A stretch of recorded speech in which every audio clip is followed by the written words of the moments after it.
Nós vamos fazer a leitura de duas perguntas do Catecismo. Eu lhes apresento a pergunta de número 150 e a pergunta de número 151. A pergunta de número 151 terá uma peculiaridade. Nós não a esgotaremos nesta noite. Nós leremos apenas o segundo parágrafo da resposta. Tá? Então, em outros dias, nós talvez precisemos dos demais parágrafos da pergunta de número 151. Esta noite apenas o segundo dos muitos outros parágrafos, se não me engano, 4. São todas as transgressões da lei de Deus igualmente odiosas em si mesmas à vista de Deus?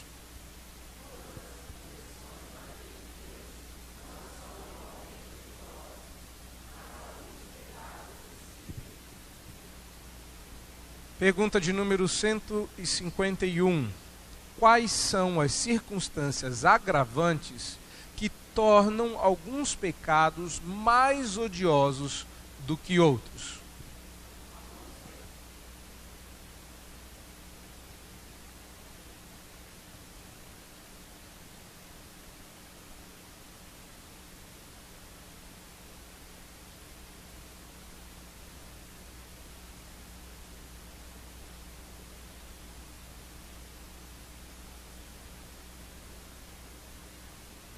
Quero lembrar que os santos a que se refere a pergunta são vocês, não os homens santos canonizados por qualquer igreja, mas os santos remidos e salvos por Deus. Irmãos, vamos então ler o texto da palavra do Senhor, Mateus capítulo 12.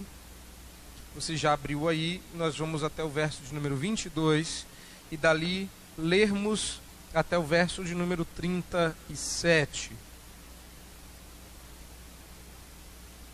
Eu sei que na sua Bíblia esses versículos estão separados, mas eu peço que você atente à leitura do texto e não à leitura dessas ajudas que a Sociedade Bíblica do Brasil, vez por outra, tenta nos dar para uma melhor compreensão do texto. Essas ajudas estão aí no seu texto em forma de letras em negrito, como por exemplo a cura de um endemoniado cego e mudo, a blasfêmia dos fariseus, etc. Tá? Eu peço que você preste atenção na leitura dos versículos e perceba que o fluxo não pode ser interrompido, como foi apenas literariamente aí entre o versículo 32 e 33. Então, atente à leitura da palavra do Senhor. Então, lhe trouxeram um endemoninhado, cego e mudo, e ele o curou, passando o mudo a falar e a ver.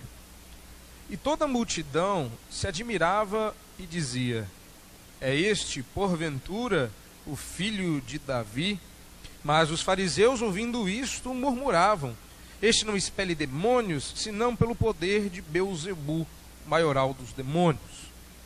Jesus, porém, conhecendo-lhes os pensamentos, disse: todo reino dividido contra si mesmo ficará deserto, e toda cidade ou casa dividida contra si mesma não subsistirá. Se Satanás espelha Satanás, dividido está contra si mesmo. Como, pois, subsistirá o seu reino? E se eu expulso demônios por Beelzebu, por quem expulsam vossos filhos? Por isso, eles mesmos serão os vossos juízes. Se, porém, eu expulso demônios pelo Espírito de Deus, certamente é chegado o reino de Deus sobre vós. Ou, como pode alguém entrar na casa do valente e roubar-lhe os bens, sem primeiro amarrá-lo? E então lhe saqueará a casa. Quem não é por mim, é contra mim. E quem comigo não ajunta, espalha.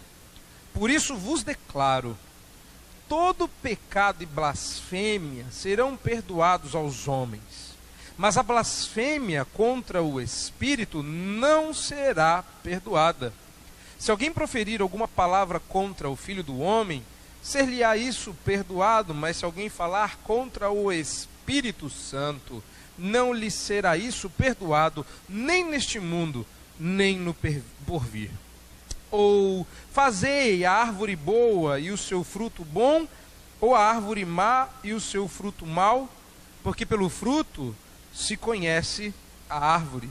Raça de víboras, como podeis falar coisas boas sendo maus? Porque a boca fala do que está cheio o coração. O homem bom tira do tesouro bom coisas boas, mas o homem mau do mau tesouro tira coisas más. Digo-vos que de toda palavra frívola que proferirem os homens, dela darão conta no dia do juízo, porque pelas tuas palavras serás justificado e pelas tuas palavras serás condenado. Vamos orar. Deus bendito e amável, nós rogamos a tua bênção. Sê conosco, instrui o nosso coração, abençoa-nos neste momento que recebemos a tua palavra, para que as doces lições aprendidas aqui encontrem lugar e espaço em nossa mente, coração e vida.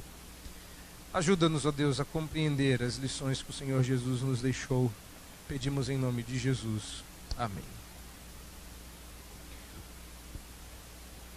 Cá estamos nós, diante de um texto que levanta muitas dúvidas. É curioso como quase tudo que causa problemas hoje está concentrado num único texto, numa única perícope. Perícope é quando mais um parágrafo ou mais encerra uma única ideia. Não é necessariamente um parágrafo. Às vezes uma perícope tem mais de um parágrafo. Mas é importante que a perícope sempre seja exposta e pregada inteira. Dica para pregadores. Porque se você separa isto, você separa as ideias e aí você fica sem argumentos no seu sermão. Os argumentos são bíblicos e tem que nascer do texto. Você repara aí no verso 29 e no verso 33, se eu não disse, digo agora, deixa a sua Bíblia aberta, não a feche, para que você possa conferir no texto. O verso 29 e o verso 33 começam aí com dois ou. Tá? E ou é uma tradução difícil de fazer, não seria a melhor forma de dizê-lo, mas funciona bem. Uma partícula aqui complicada de traduzir, mas você repara que são pontos chaves. Jesus começa no verso 25 a dar uma resposta, no verso 29 começa uma ilustração e no verso 33 a segunda ilustração, assim nos ajudando com facilidade a dividir esse texto em três partes. Outra coisa que é importante notar é que esse é um texto recheado de demônio e Satanás. Você deu uma olhada lá? É curioso porque nós falamos pouco sobre este personagem real, não é só bíblico, e tem horas que nós precisamos tratar desse assunto. E hoje é uma dessas noites em que nós vamos ter que tratar de inúmeros assuntos ligados a Satanás, como o fato de que nós temos um endemoniado que era cego e mudo, não surdo, mas cego e mudo, e ao ser expelido o seu demônio, ele passa a falar e a ver, de modo que uma doença física foi trazida por uma aflição espiritual. Tá? Então nem tudo é físico como nós achamos que é, simplificando a coisa. Depois Jesus fala sobre a questão de expulsar demônios por Beelzebul ou pelo poder do Espírito. Depois no verso 29 ele nos apresenta o primeiro argumento a respeito de como é irracional a maneira de pensar dos fariseus, e no segundo argumento ele os julga, dizendo que, olha, mas como assim? Jesus julga, não pode julgar. Ao contrário, existem aqui indicações claras da maneira como a gente faz para perceber. Repetindo o final do Sermão do Monte, Jesus mais uma vez se refere à questão das árvores e seus frutos como elementos indicativos pelos quais nós podemos discernir se uma árvore é boa, se uma árvore é má, pelos seus frutos. Para iniciar então, o que nós temos a dizer? Eu começo dizendo que está amarrado. Eu não entendi não entendi essa risada. Está amarrado, mas está mesmo. Nós temos ouvido por aí que está amarrado. E um colega pastor já disse que o problema não é amarrar Satanás, o problema é pegar quem está desamarrando. Porque para amarrar tem um monte de gente. Tem que pegar quem está desamarrando para não ter que ficar amarrando ele várias vezes. Eu começo dizendo que está amarrado. Começo também dizendo que... Apaga a luz aqui, diácono, por gentileza, esse daqui da frente. Eu começo dizendo também que existe um personagem que nasceu alguns anos atrás, recente, que o pessoal ficou impressionado, fizeram até um filme horrível a respeito desse personagem, tá bom.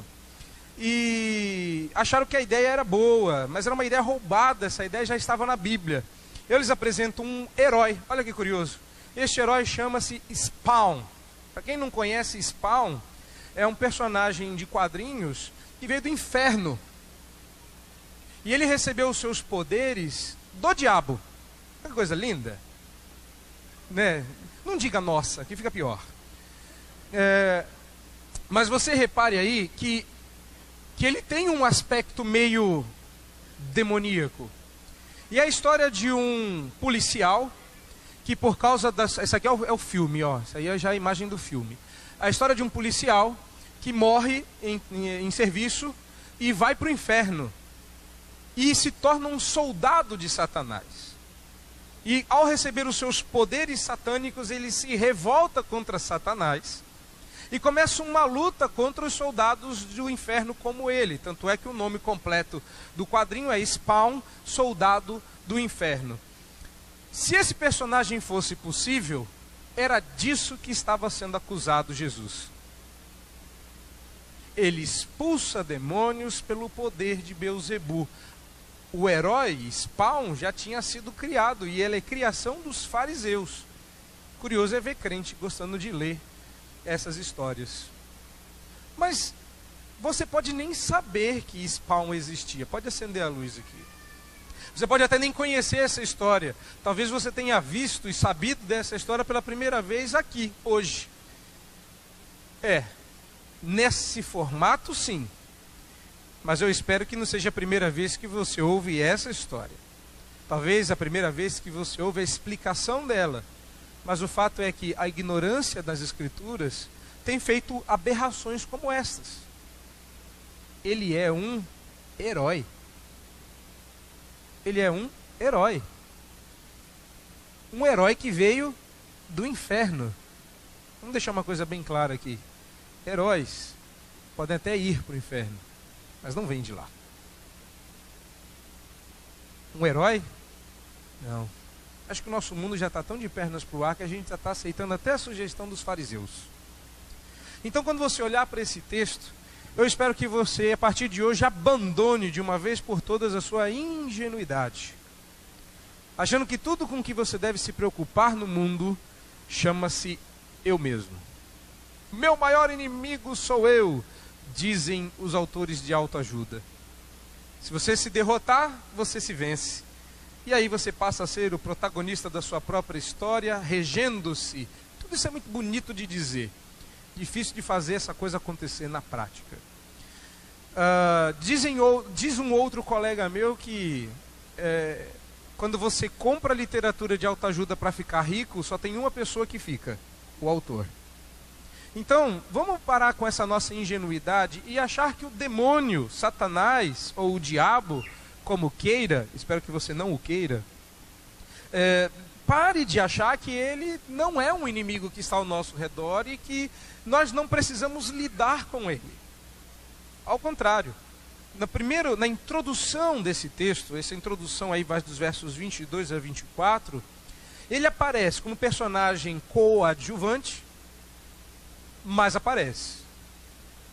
Então a primeira coisa que eu quero que você comece a pensar, as lições virão a partir do verso 25. Mas eu espero que você comece a pensar da seguinte forma. Eu me venço toda vez que confesso que se tem um momento que a gente se vence, no meu caso é nessa, quando eu chamo os nossos irmãos pentecostais de irmãos. Mas quando os nossos irmãos pentecostais tornam o diabo um personagem principal, eles já não entenderam, por exemplo, textos como este. O diabo é o nosso inimigo, mas ele não é um personagem principal. Repare que ele aparece aqui e deixa de ser o foco dessa história, mas ele está aqui presente. ele aparece possuindo aquela pessoa que não nos é dado detalhe. O verso 22 não nos dá detalhes, tá? Repare que nós estamos dentro de um contexto onde Jesus havia se retirado de quase ter sido morto, percebendo que nas questões ligadas ao sábado os fariseus tramavam matá-lo. Ele se afastou, isso está no verso 15, você pode conferir lá. Mas ele foi seguido, e durante aquela jornada de aparente fuga, ele curou aqueles que estavam seguindo Jesus. Numa destas curas, nós temos este caso que está aqui. Não sabemos quando exatamente isso aconteceu, Mateus não nos dá muitas pistas, a não ser com um típico então. Verso 22, então, quando? Não é aquele tempo ali, sem muita precisão. Então, lhe trouxeram um endemoniado. Ele estava curando e ensinando, e trouxeram aquela pessoa possuída de demônios, que o impediam de ver e falar.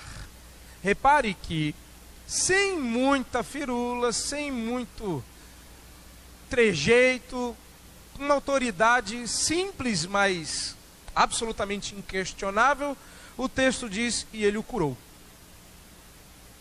Eu quero que você note aqui um detalhe que a gente passa às vezes despercebido. Parece que cura é uma coisa somente ligada à doença.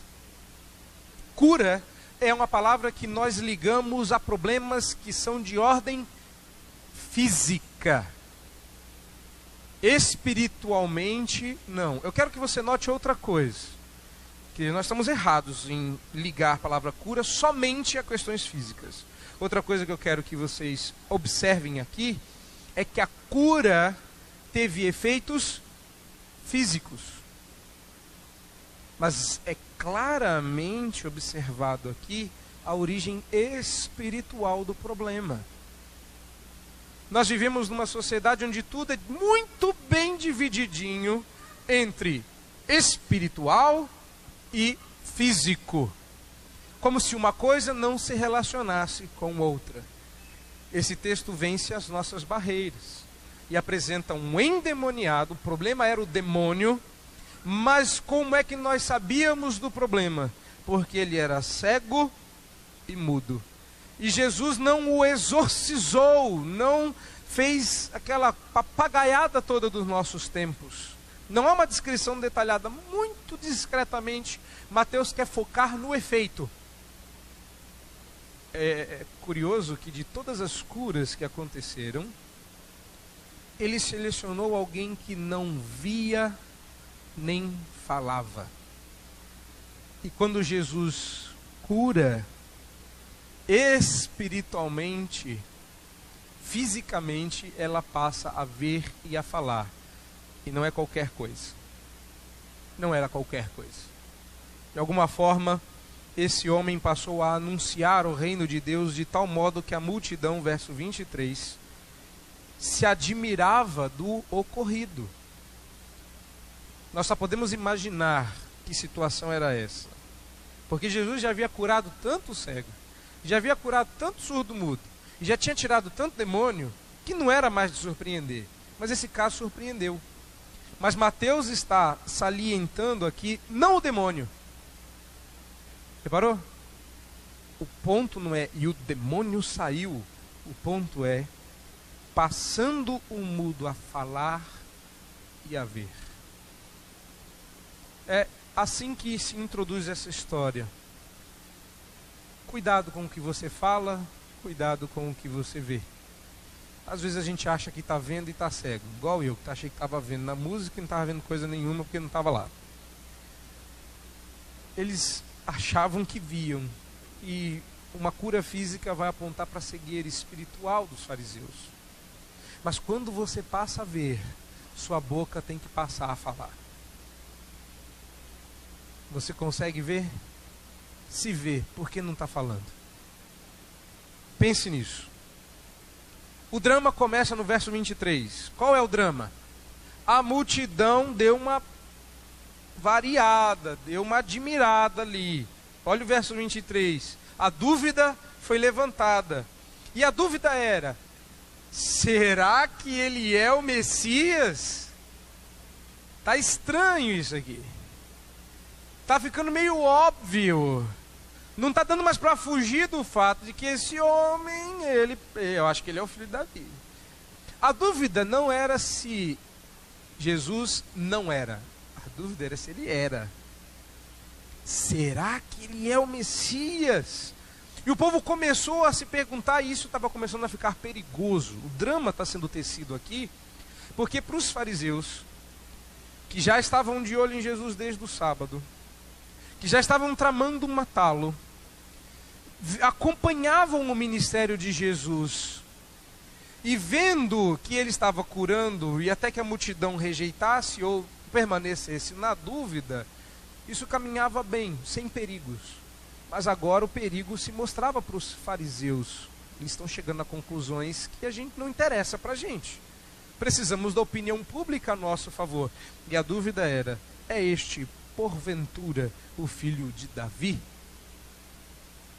A construção aqui no português é melhor para nós, mas parece que no grego Mateus constrói de uma forma tal que dá uma provocada no leitor, do tipo: ele é o filho de Davi, né? Não. E no grego, quando você coloca primeiro na frase o que importa, você já deu a ênfase. A ênfase vem sempre primeiro. Então você pode indistintamente colocar as coisas, tá aprendendo isso, né? Você pode colocar indistintamente as coisas nas frases, mas a ordem é sempre prioritária, não é gramatical, como na nossa língua. Então, como eles estão colocando, Mateus está colocando aqui, é forçando o leitor a dar uma pensada junto com a multidão e ser chocado com um fortíssimo mas, verso 24, no grego é um fortíssimo mas os fariseus, ouvindo isto, murmuravam. Ou seja, muito discretamente, eles começaram a pensar e a espalhar, de maneira praticamente imperceptível, uma falsa ideia. E a ideia era esta: este não expele demônios, senão pelo poder do maioral dos demônios, Beelzebub. A tradução moderna é de Baal-zebub. Beelzebub. Até hoje esse nome é conhecido. Está lá. A explicação é fácil, né? Se fosse hoje, nós teríamos um programa de reportagem na sexta-noite fazendo essas perguntas: será ele o Messias? E o especialista diria: não, muito certamente. Isso só pode acontecer se você for Spawn. Se você for um soldado do inferno, se você tiver os poderes do inferno nas suas mãos. E o drama está feito. O drama está feito. Repare que há duas posições aqui. Na primeira posição, dúvida. Uma dúvida que pende para o lado de Jesus ser o Messias. Do outro lado, certeza. É o demônio. A certeza é sempre que é o demônio. Reparou que não são duas boas escolhas. Não são duas escolhas. Vamos escolher ficar do lado da multidão. Não é uma boa escolha. Então vamos escolher ficar do lado dos fariseus. Não é uma boa escolha. São dadas duas escolhas: quase certeza e certeza absoluta de que é o demônio. Jesus nos dá a primeira resposta e, portanto, a primeira lição. Versos 25 a 27. Jesus, porém, conhecendo-lhes o coração, disse: todo reino dividido contra si mesmo ficará deserto, e toda cidade ou casa dividida contra si não subsiste. A primeira coisa que Jesus aponta aqui era algo com que os judeus e os romanos, de maneira geral, estavam acostumados. Vamos lembrar que os judeus estavam vivendo a sua vidinha lá, todo mundo feliz, mas não tão feliz assim. Eles estavam debaixo do Império Romano, que os oprimia com impostos, com leis, com um monte de coisas, inclusive cultura. Só que o Império Romano não temia muitas ameaças. O exército romano era, a essa altura, praticamente invencível. A única coisa que realmente preocupava os romanos. E contra isso eles se precaviam quase que desesperadamente. Era uma guerra civil. E isso punha medo neles. Porque eles podiam vencer qualquer um de fora. Mas e se a guerra nascesse dentro? E se os povos debaixo do governo romano resolvessem brigar entre si? Olha, nós temos o mais poderoso exército. Se esse exército resolve brigar entre si, eles vão se matar. E isso era um perigo. Aí Jesus usa esta ideia, mostrando quão irracional era o argumento deles. Jesus está pensando aqui, como é que é? Não faz sentido o que vocês estão falando. Não faz sentido. Espera aí, vamos pensar um pouquinho aqui. Reino dividido contra si fica deserto. E disso todo mundo que estava ali entendia muito bem.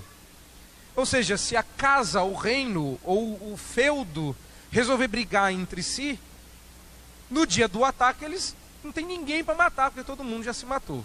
Não faz sentido. Aí, não entenderam? Vou explicar. Verso 26. Se Satanás espelha Satanás, sai demônio em nome do demônio, sai demônio porque eu sou demônio, então está dividido contra si mesmo. E a pergunta é, como pois subsistirá o seu reino? Perguntinha, eu gosto de observar isso em Jesus. Que quando Jesus muito dificilmente entrava nessas brigas, nessas celeumas, se não era para fazê-los pensar biblicamente. Mas o mestre do debate, Cristo Jesus, fez uma pergunta que estava difícil de responder. Os fariseus achavam que estavam com a resposta. É demônio. Então me responde aqui uma dúvida no seu raciocínio. Se Satanás quer governar, né? Parece igreja assim, né? Vamos evangelizar no bairro, mas está todo mundo brigado entre si, né? Um irmão não fala com o outro, um irmão ataca o outro, o irmão fala mal do outro, e a gente quer falar de Jesus. Aí de repente a gente vai vendo que o irmão passa a não vir na igreja por causa do outro. Isso é reino dividido. Como a gente quer que o reino subsista, cresça? Isso não faz sentido. Se você quer ganhar uma guerra, você vai com um exército unido. Você pode ter apenas 300, mas você precisa que esses 300 morram por você. Deem a vida. Um desses reis, se não me engano, Alexandre o Grande, certa feita foi lutar com alguém. Se eu estiver errado com respeito ao personagem, não com respeito à história. Mas se não me engano, Alexandre o Grande se apresentou para negociar os termos de rendição de um exército inimigo, e o exército inimigo deu risada. Mas se o exército é quase metade do meu, como é que você pretende ganhar? Não sei se a história é verdadeira, mas ao que parece, a lenda ilustra, se não for verdade. Ele chama um de seus soldados, pede para que ele se destaque, ele se apresenta, ele disse, puxe a espada e corte um de seus dedos ou mão. Ele não pensou duas vezes, puxou a espada, cortou. Flá! Agora vá se recuperar. E o inimigo ficou com os olhos estatelados. O que aconteceu? Ele falou, eu queria provar para você que qualquer um dos meus soldados obedece uma ordem minha sem pestanejar. Seus soldados vão fazer o mesmo por você? Todos esses farão isso por mim. Eu me rendo. Se Satanás quer ganhar essa guerra, ele não estaria dividido entre si. Qual é a lógica do seu argumento? Pergunta Jesus. E eles travam. Jesus agora vai usar a segunda pergunta. E essa consegue ser ainda pior. Se eu expulso demônios por Beelzebu, por quem expulsam os vossos filhos? Essa aqui foi a matadora. Eles ficaram simplesmente calados. Por quê? Porque havia exorcismo judaico. Exorcismo, tirar demônio dos outros, não é uma coisa que Jesus inventou. Não era inédito, olha, ele tirou o demônio, não. Isso era uma coisa corriqueira. Isso já acontecia. Agora, você quer saber o irônico dessa história? Quem ensinava a tirar demônio? Os fariseus. E você, se abrisse a sua Bíblia lá em Atos 19, versos 13 a 16, você veria, eu estou dizendo se, mas você pode fazê-lo agora. Você vai ler o seguinte lá em Atos 19, 13 a 16. E alguns judeus, exorcistas ambulantes, o exorcismo não era novidade, tentaram invocar o nome do Senhor Jesus sobre possessos de espírito malignos, dizendo: esconjuro-vos por Jesus a quem Paulo prega. Aí você lê o final dessa história até o verso 16. Que legal, né? Eles eram exorcistas ambulantes. Tinha uma barraquinha, exorcismo, R$5. É o trabalho deles. Aí eles viram que o exorcismo deles dava muito trabalho, tinha que ficar dançando em volta, tinha um monte de coisa para fazer, e pega isso, pega aquilo. Esse negócio de falar que Jesus resolvia mais fácil, era mais rápido. Em nome de Jesus sai demônio, o demônio saía. E eles tentaram fazer o mesmo, porque esse era o seu trabalho. De modo que, volte para Mateus agora, de modo que a pergunta de Jesus é constrangedora. Se só alguém possuído por Beelzebu pode tirar o demônio de outro, como é que os seus alunos fazem? Explica para mim. Ele usa a palavra filhos aqui porque o relacionamento entre um mestre e o seu discípulo era assim. Não é? Então, por quem expulsam os seus vossos filhos? E aí, eles ficam sem graças. O raciocínio é muito simples, mas destruidor. Eu só expulso demônios porque eu sou possuído por Beelzebu. Então, vocês devem ser assim, o próprio Beelzebu. Porque vocês ensinam pessoas a tirar demônio. Então, vocês sabem bem desse negócio de exorcismo, né? Se vocês estão falando, então é verdade. Né? Não é? Então, quem está cheio de demônio aqui? Eu ou vocês? Que vocês ensinam. No máximo eu faço. E aí? Aí Jesus conclui. E nessa conclusão, uma lição. Por isso, eles mesmos, a essa altura os discípulos dos fariseus estavam lá, né? E vai. Não. Espera aí. Se Jesus está certo, então a gente está cheio de demônio, professor. O que é? É magia negra, é isso? E Jesus diz assim: bom, se vocês estiverem certos, então eu lido com magia negra e vocês também. Está todo mundo lascado, cheio de demônio. Mas se eu tiver certo, se eu não estou fazendo isso pelo poder do demônio, mas pelo poder do Espírito de Deus, então o reino chegou sobre vós. Primeira lição. Nós estamos subestimando, colocando debaixo, subjugando demais a lógica.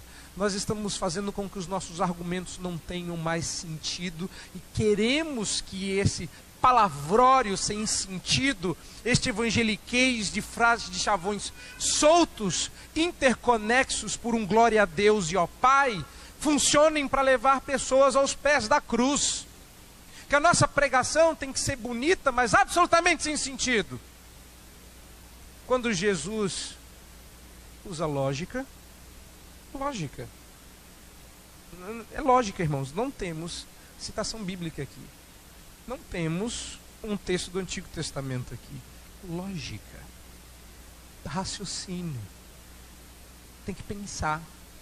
E sabe de uma coisa que nós não gostamos? Pensar. Lá fora é mais enaltecido, louvado, uma fé que não pensa. A letra mata, o espírito é livre. E aí a gente cria um evangelho burro, um evangelho ignorante, um evangelho que parece espiritual porque é idiota. E Jesus derrota eles na própria lógica deles. Está na hora de você conhecer melhor os seus inimigos quando você for conversar com eles. Bom, mas o finalzinho ali diz que o reino chegou. Ou seja, que você pode usar sim a lógica para se estabelecer o reino de Deus. Ela não é o reino, mas pode ser um instrumento para fixar a bandeira do rei em terra estranha. O nome disso, o nome do verso 24 ao 28 chama-se apologética. Foi isso que Jesus fez. Usou a mente para alcançar o coração. Se eu estou certo, então o reino de Deus chegou sobre vós. Agora partimos para o segundo ato, porque se o reino de Deus chegou, isso significa que ele estava sendo rejeitado.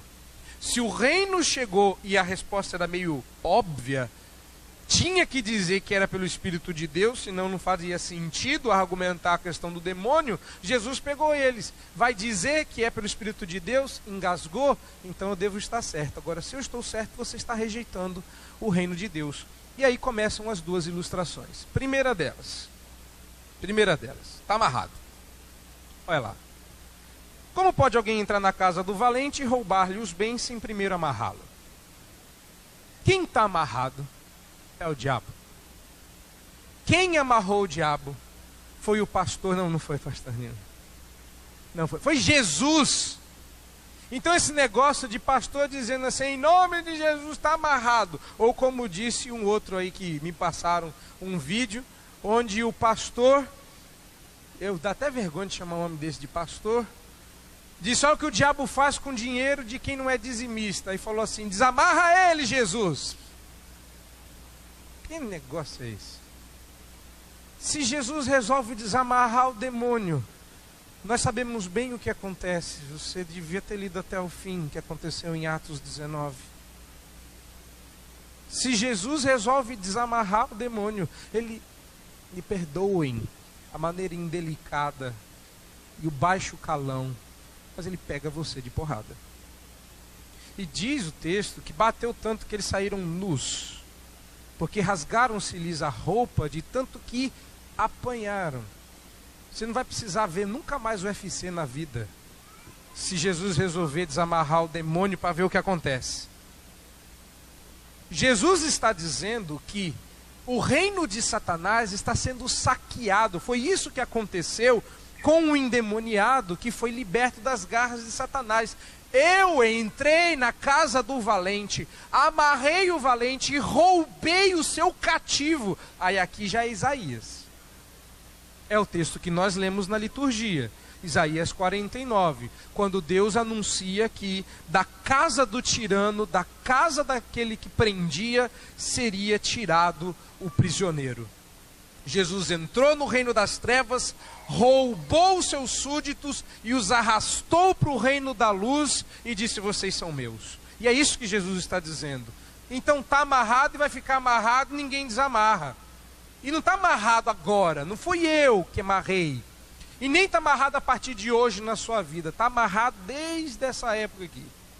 Desde quando Jesus começou o seu ministério, não houve um momento em que Jesus disse, discípulos, olha, está amarrado, agora a gente vai começar a trabalhar. Não, ele provou isso. E o próprio fato do endemoniado estar curado era uma prova de que o valente deste mundo estava amarrado e ele saqueava sem dó nem piedade o reino das trevas, roubando os seus prisioneiros. Quem? Você. Você é o despojo. Você foi roubado, saqueado do reino das trevas e levado para o reino do Filho do amor de Deus.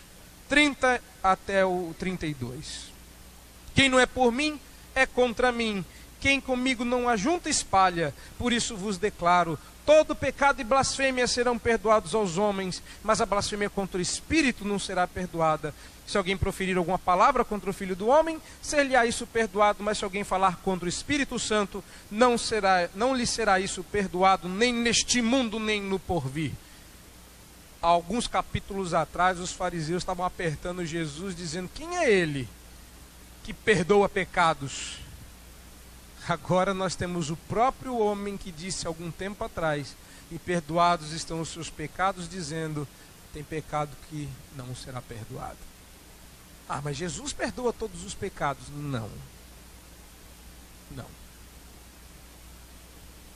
Nosso catecismo diz que alguns pecados são mais odiosos, mas existe um para o qual não há perdão.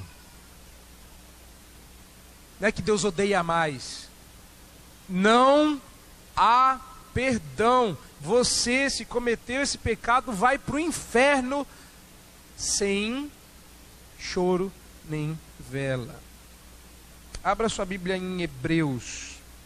E faça isso rápido, para que a gente não gaste muito tempo aqui. Vá para Hebreus. Você pode dar uma olhada no capítulo 6 para começar. Capítulo 6 de Hebreus. Eu leio os versos e peço que você acompanhe com as vistas aí. Verso 4 em diante. Acompanhe aí.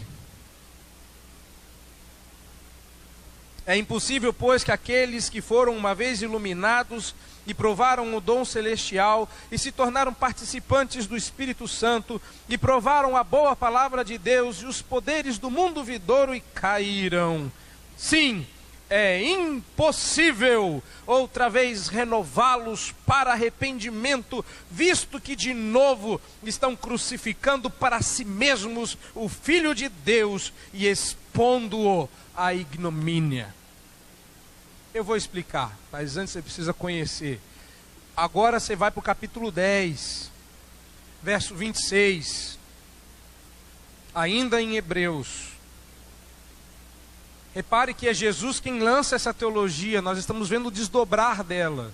Como os apóstolos viram essa teologia, entenderam essa teologia. Mais para frente, o autor aos Hebreus diz no verso 26 do capítulo 10: porque se vivermos deliberadamente em pecado, depois de termos recebido pleno conhecimento da verdade, já não resta sacrifício pelos pecados, pelo contrário, certa expectação horrível de juízo e fogo vingador, prestes a consumir os adversários. Eu sei que você disse, tá bom, mas você ainda vai abrir na primeira epístola de João. Vai mais para frente. Primeira epístola de João, capítulo 5, verso 16. Porque chegou uma hora que você ficou com dó, a pessoa já está ali. Eu conheço uns que pecaram contra o Espírito. Vamos orar por eles. Não vai orar não. Mas não vai orar mesmo. 1 de João 5,16, se alguém vir a seu irmão cometer pecado não para a morte, pedirá, e Deus lhes dará a vida, e aos que não pecam para a morte. Há pecado para a morte, e por isso digo, não rogue. Não é para orar. Por quê? Porque Deus não vai perdoar. E se eu quiser orar, está pecando contra o texto que diz que não é para fazer. Mas, tá, e o que é tal da blasfêmia do Espírito Santo? Será que eu cometi esse pecado? O povo está orando por mim, será que eu vou para o inferno? Deixa eu explicar. A blasfêmia contra o Espírito Santo é o abandono da fé e a rejeição da graça. Mas a graça não é irresistível, é para quem Deus opera, mas para quem esteve aqui e provou, e a graça não operou, não haverá perdão. Tem sempre um e outro que a gente olha e fala, estava aqui na igreja, cresceu aqui, e fez isso, fez aquilo, até falava bonito na reunião, agora está lá no pecado, e ele não quer voltar. Vamos orar para que... Não é para orar! Isso é perigoso para você que está aqui hoje e pretende sair da igreja daqui a alguns anos. Eu me dirijo a vocês, pré-adolescentes e adolescentes. Cuidado, cuidado. Muitos, e eles sabem, cresceram aqui, vocês sabem. Está achando que é brincadeira vir aqui na igreja? Senta aqui todo domingo para ouvir a graça de Deus e a pregação da palavra e não toma uma decisão por Cristo? É que a graça ainda não operou. Beleza, a graça não operou, você vai para o inferno. E nós não vamos orar por você. Não nesta igreja. Então entrar aqui para ouvir o Evangelho e dizer não é pedir um bilhete só de ida para o inferno. Entrar aqui não é brincadeira. Vamos adorar a Deus, andar a mão, 1, 2, 3, não. Não mesmo. Isso aqui é coisa séria. Tão séria que se você não tomar uma decisão por Cristo hoje, você já pode estar no inferno e não sabe. Você que anda brincando de ser crente, e mais uma vez eu vou me referir àqueles que a gente acha que vão sair da igreja daqui a algum tempo, que fica com um pezinho na igreja e outro no mundo, principalmente os adolescentes, que vêm porque os pais ainda mandam, mas em breve eles pegarão a carta de alforria e decidirão por si mesmo nunca mais vir, como muitos já fizeram no passado. O destino é a morte em vida. Está achando que isso é pesado? Olha para o texto, olha o que Jesus diz: eu perdoo se você jogar pedra em mim. Jesus na cruz, dizendo daqueles que estavam aplaudindo a sua morte, ele diz: perdoa. Sobre esses eu oro. Mas se você atribuir o que Deus faz ao diabo, ou seja, se você achar que o que a gente faz aqui é bobeira, é coisa de crente, você pecou contra o Espírito. Não tem perdão. Logo, todo crente que ama o Senhor, todo crente que está aqui porque ama a Deus, não cometeu a blasfêmia do Espírito. Você está seguro. Seguro estou, não tenho temor do mal, por guardado pela fé em meu Jesus. Você não cometeu a blasfêmia contra o Espírito. Isso devia te dar um alívio lascado. Ai, se você ainda não é crente, e se você ainda precisa decidir, eu deixo para você o verso 30. Quem não é por mim é contra. Você não pode ser neutro. Se o reino é chegado, você precisa tomar uma decisão. Você não pode ser neutro. Segundo exemplo. Primeiro foi dado. Segundo exemplo. 33 a 37. Repare, ou 29 ou 33. Vamos lá. Fazei a árvore boa e o fruto bom, ou a árvore má e o fruto mau? Não. A árvore é boa, o fruto será bom. A árvore má é má. Não é a gente que faz. A árvore é, a árvore não é. A gente não tem como programar. Existe alguém que não é a gente que determina quem é o quê. Paulo depois vai entender isso bem e vai explicar lá em Romanos 8 e 9. Mas o que interessa aqui é quando Jesus, então, que é nesse momento em que Jesus chama os fariseus de raças de víboras e diz: é claro que vocês não concordam, é claro que vocês acham que a coisa vem do demônio. Por quê? Porque vocês são de uma raça de cobras de veneno mortal. Só pode sair coisa venenosa da boca de vocês. Como pode falar coisa boa sendo mal? Árvore boa dá bom fruto, árvore má dá mau fruto. Vocês parecem bons, vocês parecem legais, vocês são até aceitos pela multidão. Vocês não são legais. Eu não espero que venha nada de bom de vocês, porque a raiz é má. É como criar uma cobra e achar que aquela linguinha é para te lamber. Ah, ela quer me lamber. Não, ela não quer te lamber, não. Os fariseus eram assim, mostravam uma linguinha e todo mundo achava que era para lamber. Eles estavam se preparando para dar o bote e Jesus os expõe. Não, vocês não são assim. Vocês não são bonzinhos como parecem. E aí ele diz: porque a boca fala do que está cheio o coração. Não tem jeito. Vai sair. Pula para fora. De vez em quando eu estava num almoço algumas semanas atrás, e alguém acabou confessando, ainda que em tom de brincadeira, suas dificuldades espirituais. Eu disse: caiu em cima da mesa. O quê? O ídolo que você acabou de cuspir. A boca fala do que está cheio o coração. De vez em quando a gente cospe os nossos ídolos na mesa. Caiu aqui, ó. Saiu um ídolo. A boca vai denunciar você. A boca sempre diz. Mesmo que você tente disfarçar, sai. É por isso que o aconselhamento bíblico dá tão certo. Porque a gente confia no que Jesus disse aqui. Pode perguntar, mesmo que é disfarce, vai pular. Sai. Quem é conselheiro bíblico aqui sabe que acaba saindo. E quem já passou em aconselhamento, já tentou pegar o ídolo e pôr de volta dentro da boca, mas já tinha saído. É ou não é? Estou vendo um monte de gente que passou em aconselhamento dizendo: esse é o método.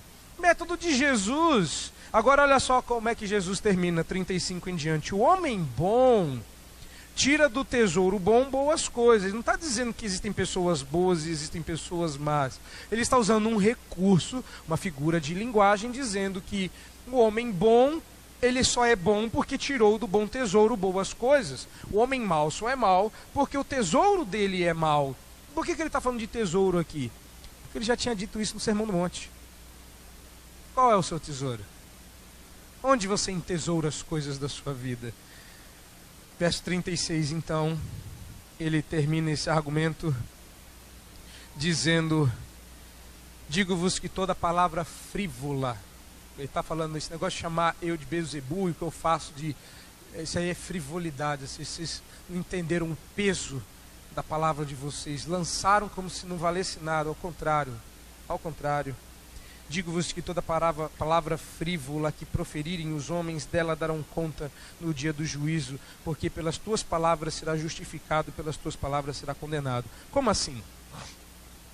Então há poder nas minhas palavras, é isso? Não. Ele não está falando que a palavra tem poder, ele está dizendo que a confissão de fé, ou a pública profissão de fé, tem que ser verdadeira.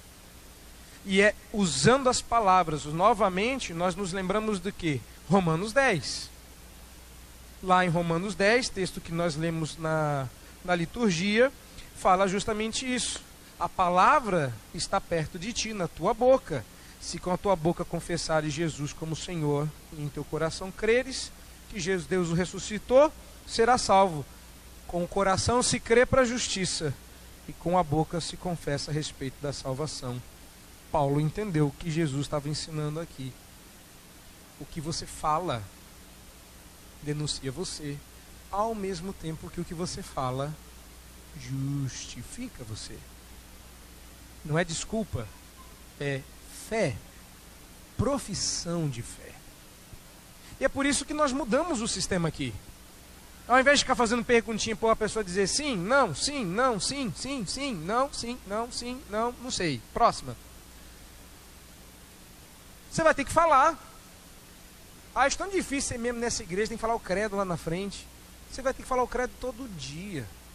Você vai ter que professar a sua fé todo dia. Não ter vergonha de dizer que é crente lá fora. Abrir a sua boca e dizer: eu confesso Jesus, eu sou crente. Dá uma vergonha, tem horas que a gente nega a Cristo com o nosso silêncio. Devíamos usar melhor as nossas palavras. Mas por fim, e encerrando, olhe para esse texto. Ele é claro, muito mais claro na segunda parte, dizendo que seu coração precisa ser transformado para que a sua boca fale coisas boas. Paulo entendeu isso e o disse. Mas por fim, a sua pública profissão de fé aponta para a fé que está no seu coração. Ou seja, você não pode ser neutro. Ou a sua boca diz coisas boas, ou a sua boca diz coisas más, mas neutro você não é. E por que Jesus está dizendo isso? Por que Jesus está falando da boca? Porque eles murmuravam. Verso 24, não dava para entender muito bem o que eles estavam falando, só quem estava muito perto. Então Jesus usou mais do que os ouvidos, ele lhes conheceu os pensamentos, mostrando que o que se pensa sai pela boca, mesmo em forma de murmuração. Eu sei muito bem que não é só da boca para fora. Às vezes a gente faz isso, não é? Quando a gente briga em casa, depois na hora das pazes. Eu falei da boca para fora, não foi bem isso que eu quis dizer. Mentira. Mentira. A boca fala do que está cheio o coração. É horrível. Porque a verdade, vocês estão rindo, os casados estão todos rindo. Porque a verdade, irmão, é que quando você ofende alguém, uma boa confissão de pecado seria: me perdoe, aquilo que eu disse porque eu queria te machucar. Não foi sem querer, não foi da boca para fora, não foi só por dizer. A boca falou do que estava cheio o coração. Meu coração te odiava, minha boca falou porque eu queria te machucar. Isso é pecado, eu me arrependo. Perdoa. A gente vê tanto isso, né? Como o Facebook consegue espremer o nosso coração igual uma pasta de dente, pula para fora. E igual uma pasta de dente apertada faz uma confusão danada. E eu uso danado aqui de propósito, porque danado é aquilo que vai para o inferno. Então pare de usar suas palavras de maneira frívola. Não foi bem isso que eu quis dizer. Mentira, você quis dizer. Então diga, foi exatamente isso que eu quis dizer, me perdoa, porque eu disse para machucar. Isso é pecado. Agora, se não foi isso que você quis dizer, por que você está pedindo perdão? Se não era bem isso que você queria falar, então por que nós brigamos? Porque se não era isso que você quis dizer, já é a 10ª vez que a gente briga e você diz que não era bem isso que você queria dizer, da próxima vez se me ofender, eu vou dizer: o que você quer dizer com isso? Porque se não é isso que você quer dizer, então diga o que você quer dizer. Você quer dizer me ama quando você diz que eu não sou uma pessoa trabalhadora? É isso que você quer dizer? O que você quer dizer quando você me xinga? Você me aprecia? Você louva? Mulher virtuosa, quem achará? Vamos parar com a falsidade? Vamos parar de ser ingênuo? Entre aquilo que a gente fala e aquilo que a gente crê, está em jogo o nosso destino eterno. Você não é neutro. Porque a gente cai numa neutralidade, né? Não era bem isso que eu quis dizer, mas ainda bem que eu disse, porque aí você ficou chateado. Meio, não é bem isso. É exatamente isso. Ninguém é neutro. Agora, principalmente com respeito a Jesus. Esse texto não está falando de você. Esse texto está falando de Jesus. Se você ainda não criou coragem para dizer: sou de Cristo, estou aqui porque eu amo e vou falar desse Cristo, então você não pertence a Ele. Se você não é intencionalmente cristão, com palavras, há um Francisco de Assis da vida, na verdade foi o próprio, é que recentemente musicaram uma frase dele que ficou famoso: fale de Jesus, pregue e, se preciso for, use palavras. Só bonito, né? Pregue Jesus, fale do amor de Deus e, se preciso, use palavras. Que lixo, isso não é Bíblia. A Bíblia diz que pelas suas palavras você será justificado, verso 37. Fale com a sua boca, porque a sua boca fala daquilo que criou seu coração. Por fim, o assunto aqui é Jesus. Eu termino perguntando: quem é Jesus para você? Porque não é o quem ele é para mim, quem ele é para você. A pergunta é: você já tomou uma decisão a respeito de quem é Cristo? Porque esse texto, o texto de Mateus, está sendo escrito para provocar aqueles que leem a tomar uma decisão. Já tomou a sua?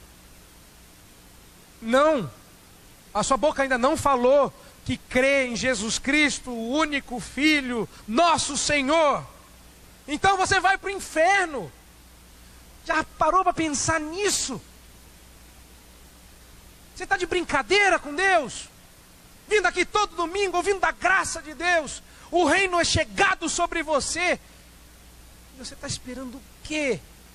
Um dia eu decido. Esse dia não vai chegar. Esse dia é o dia que se chama hoje.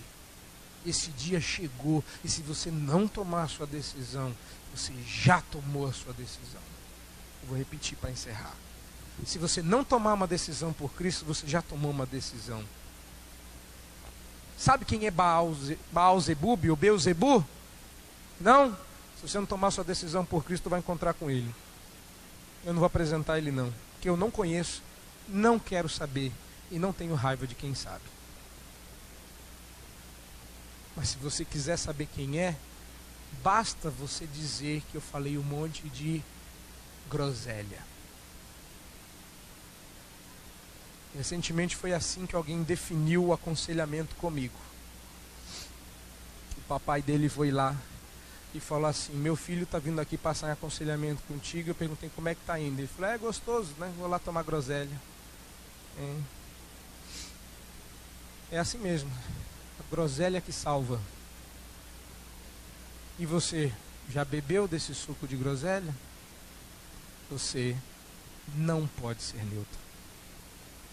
Tome a sua decisão e não deixa para depois. Não vai chamar a gente para ir na frente? Não, não vou chamar não. Não precisa vir aqui. Não precisa dar o nome, não precisa levantar a mão, não precisa pôr a mão no coração. É entre você e Deus. Tome a sua decisão e faça isso agora, hoje. Não precisa, ai Deus, chorar. É só você continuar com a mesma cara, olhando para mim assim. Só que você fala assim: Deus, tem uma coisa mudando aqui dentro. Eu não quero mais viver essa vida dupla, um pé em cada canoa. Eu não quero mais viver essa vida longe do Senhor, daquele que recebe da graça, vive bem com a graça, mas nunca abraça a graça. Eu quero que hoje seja um dia diferente, para que todos os meus outros dias sejam diferentes. Eu peço que seja verdade para vocês, especialmente para você adolescente, para você pré-adolescente, para você criancinha. O reino de Deus é seu. Lembra? Bem-aventurado aqueles que já estão no reino, pois Jesus mais para frente diz: deixai vir as minhas criancinhas, porque delas é o reino. Eu temo por vocês, adolescentes. Temo que vocês um dia blasfemem contra o Espírito. Temo mesmo. E temo por outros tantos que estão aqui cozinhando um galo celestial que nunca fica pronto. Temo por vocês. Mas eu já decidi. Minha casa e eu serviremos a Deus.